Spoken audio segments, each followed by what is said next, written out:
الملك الحق المبين، وأشهد أن محمدًا عبده ورسوله المتقين وقائد الغر المحجلين، صلى الله وسلم وبارك عليه وعلى آله الطيبين وصحبه المخلصين والتابعين ومن تبعهم بإحسان إلى يوم الدين.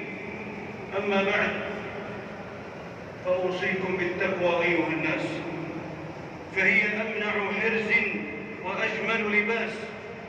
يا أيها الذين آمنوا اتقوا الله وكونوا مع الصادقين.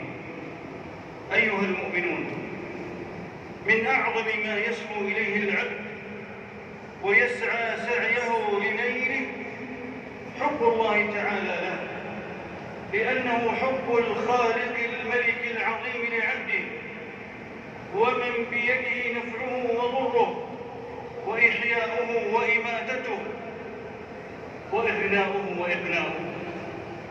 وإن لبلوغ تلك المرتبة الكبرى طرقا وأسبابا، فأولها وأولاها الإيمان به سبحانه، فكلما كان العبد أقوى إيمانا ازداد حب الله تعالى له.